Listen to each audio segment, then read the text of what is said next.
Welcome to Coleman Report Live. I'm Bob Coleman. We're talking Main Street and the small business lenders who help it grow. We have the Sextons in the house. Happy pre-Mother Day. Good to have you.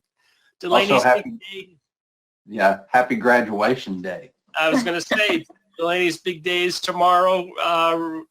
You are graduating from where? Arkansas Tech University. In what field? English and criminal justice. And where are you going next year? So it was originally Cal U, but they just changed the name to Penn West, and I will be studying forensic linguistics. And that is in California, Pennsylvania? Yes. All right, but you're going to do that remote. You're going to do that here. Yeah, it's an online program. No big moves yet. All right. And we may still see you next year. Is that the plan? I know your agent's negotiating with my agent. I sure hope so. Well, very good. Congratulations, Delaney. Hey, there are the certificates. Let's get into it. Lance, Chris Hearn and I had a nice interview with Senator Rubio. This blew me away. He said, in terms of rationale of PPP, I had not heard this line before. These are his words. I'm speculating here.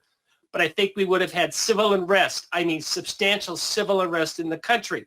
I think it's hard to envision that, but I think that's what we would have faced. And I also think we would have had catastrophic, permanent, almost irreversible damage to the architecture of our economy. When I heard him say that, Bob, in your interview, it really clarified the importance of the PPP loan program, and it should for everyone. Not to take any thunder away from Fraud Friday, which, Bob, I'll post the Fraud Friday stories on my LinkedIn, and it gets a lot of activity. People love reading that, but take the fraud out of PPP. Think about all the good that it did. We probably would have had 25 or 30% unemployment. We would have had massive business closures across the country. I don't want to predict civil unrest, but if everybody's unemployed and businesses are closed, that certainly is a possibility. So Senator Rubio, he's right on point. PPP saved the structure of business in America. Yeah, and I'd asked him the question, hey, how does this compare with during the Great Recession, we had the bailout of Wall Street and Fortune 500. How does that compare with giving the money directly to Main Street? He made it very clear, guys, this was not a bailout. No. We could have paid people one of two ways. We could have had everyone on unemployment and paid them through unemployment, or we could have paid the employers and they in turn pay their people. So very interesting perspective. I did not know he also claims authorship of the name, the protection program. So if you get a chance, it's on our, Joseph, it's on our YouTube channel, which is what? Joseph, hop in here. Tell us how to get that. Yeah, it's just on our YouTube channel, and you can find it on our website. It's a 15-minute interview with you and Chris and Senator Rubio, and it's great. It talks about the whole thing. So you just put YouTube/Coleman Report. Is that how you get a hold of it? Yeah. Yeah. When we're going to the next generation. You can do that, and you can do all the subscribes and all that stuff. Go ahead, Lance. Well, and one of the points that he made that I think is often forgotten, if it were not for PPP, the current unemployment system would have been overwhelmed. And PPP was such a smart program because they enlisted hundreds of thousands of qualified finance employees throughout the country, financial institutions throughout the country to help get this money out. So I don't want to call it, amplified unemployment, but that's what it was. It was intended to keep people employed and keep paychecks coming to people so they can buy groceries and buy Junior a pair of shoes. And have jobs Yeah. So he made that. It was a very interesting conversation regardless of what side of the aisle. He made it very clear also. He said this program was bipartisan. It was passed almost unanimously, maybe one or two votes against it, that the government clearly understood this was a crisis and they responded with speed. And he was very proud of that. He was very proud of SBA, and he made it very clear that a lot of credit goes to the lenders. He said, we did not have the infrastructure to do that, and we knew we had to have the lenders, and that's where Chris Hearn came in. Chris Hearn is a constituent of Senator Rubio, Fountainhead's in Florida. Fountainhead is also Mr. Sexton's employer. Full disclosure, I don't know if we have to disclose anything, but he made that clear that he wanted the lenders involved, and he wanted the SBA to do the thing. He also mentioned Treasury quite a bit. So it's very nice to put it in context, put these into perspective, Lance, that, yeah, and we're going to talk about that. Delaney's up next with more fraud. But in terms of the percentages, it's I don't want to say with acceptable range of risk, but the Department of Justice is going after these people and they're nailing them. Oh, yeah. That's, when you look at the fraud, I know it seems big, but this was a huge program. And in terms of the percentage of fraud versus the overall impact of the program, it's not significant. Well, I think it made us, for our awards, choosing him as the Main Street Lender of the Year was definitely the correct choice. That is a lender award, but in this particular case, we wanted to branch out and say because of this one individual, he was able to positively impact lenders, Main Street borrowers, and employees. So it was interesting.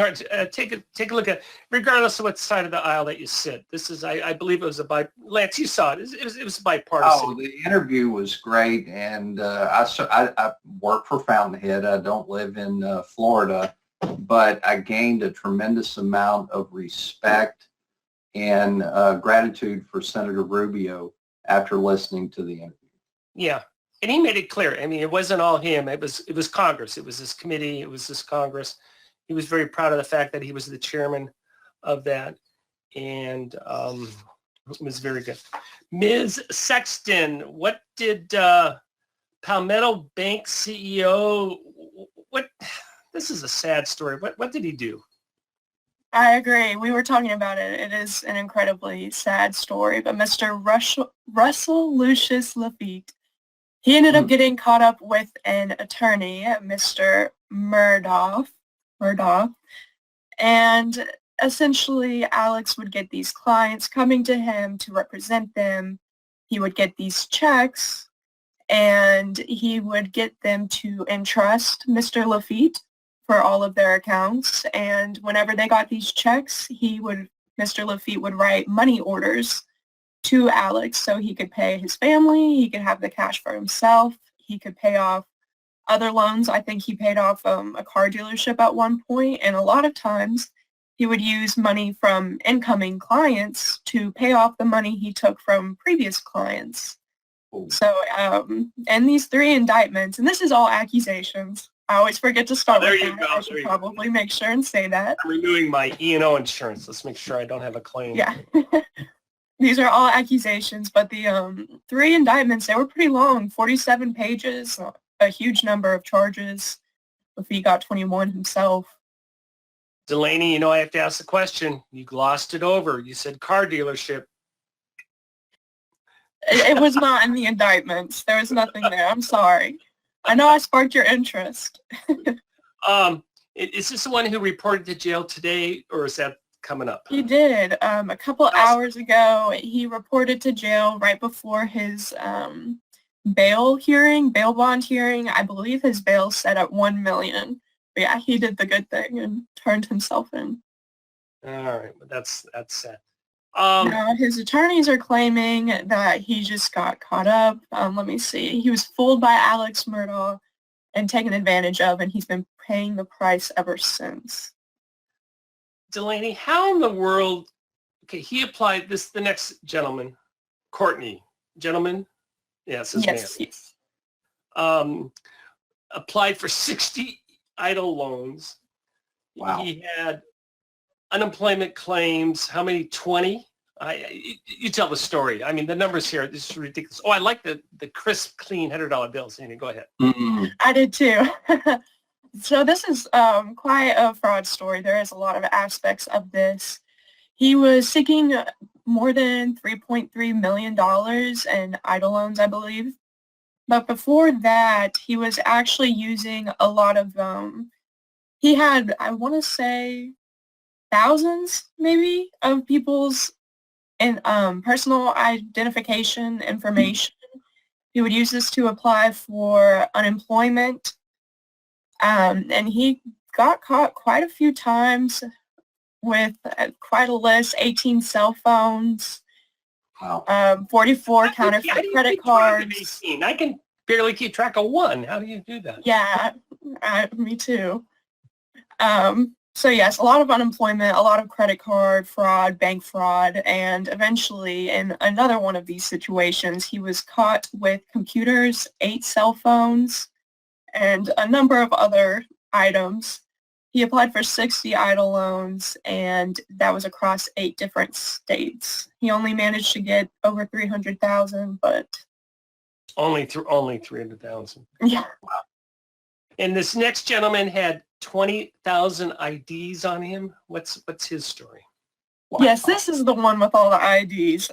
He pled guilty. He had 20,000 Americans' IDs to pay for, or he also had a lot of fraud schemes. So this one involved unemployment claims. In addition, he was also applying for IRS tax refunds. He submitted 675 false claims. He also applied for 19 idle loans. He got $10,000, and this is not even his first time committing fraud, actually. Back in 2017, during Hurricane Harvey and Hurricane Irma, he applied for 49 disaster relief claims and got almost $25,000. Or he was applying for $25,000. He got $6,500. Okay, so has he been? Go ahead, Lance. Go ahead.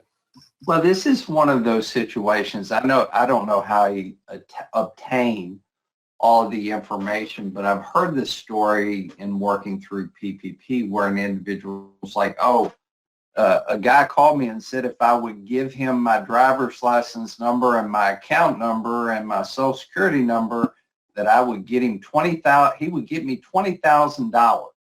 And I gave him all that information. I never got the money. So, this guy, what he did is very wrong, but I also worry about people who would so easily, give up all their identifying information to someone they don't know. Because the conversation that I heard, the individual, I'm like, this was a story someone shared with me, Bob. They said, well, who was the guy who asked for your information? Oh, I don't know. So it's hard to believe people would do that, but they will. I just got a note. Someone said idle is out of money. Are you following that, Lance? Have you heard that? I'm pretty sure that's correct, but not 100% sure. Yeah, and again, that's something we don't follow directly because that's directly funded by the government. Very good, Delaney. Good reporting. I want you to have a nice day tomorrow and next week and see your family, and good job. Lance, you're going to do a webinar in a couple of weeks on closing top 10 tips. Why is that important today? Well, I think the way you close an SBA loan helps to protect the SBA guarantee. And tried to dig through various closing webinars and training and the SOPs to identify what I think are 10 areas that need to be closely watched when closing an SBA loan, and trying to give you some tips and tricks to avoid problems in those areas. So, proper close means a good guarantee in 7(a) lending. Look for it. I have finally finished the compensation survey for those of you who signed up. Joseph, it's going to go out today or Monday, the individual reports. Today. Okay. It's all set up and ready to go. And we've done all interesting stats. There's no surprises. Those BDOs that produce well are making a lot of money, and those who are average performers are making a lot of money. So it's we've done those all. We should take off Joseph the loan liquidator. I just did not have enough. Actually, the problem with loan liquidation, Lance, you can even chime in on this. Yeah. The numbers are all over the board. It's unfair to compare someone who's been doing it for 3 years versus someone who's been doing it 50 years like Lance. Well, I had a great conversation with my good friend Jim, who works with me, and we were talking about this. You know, the loan liquidator probably should be the highest paid person in the shop. Because when a loan goes into liquidation, getting the guarantee paid, maximizing the recovery is pretty critical to a bank coming out okay. I mean, you only make an SBA loan because you're relying on the SBA guarantee. So your SBA loan liquidator, that's an important area, but there are not that many of them out there, Bob. And I wasn't comfortable with the numbers, and we slashed it this year. But other than to say exactly what Lance is saying, that person, a good liquidator, can save the bank literally millions and millions of dollars. Bob, I'll share an example with no names. Had the pleasure 10 or 15 years ago to work on a project with a bank who had 12 SBA loans that they had given up on the guarantee. And I said, let me take a look at them, let me play with them. Well, I was able to help them recover $6.5 million by going back and revisiting and spiffing up the PDK and getting them submitted. And so they had zero, and then 3 months later they had $6.5 million. So your loan servicer and liquidator, very important part.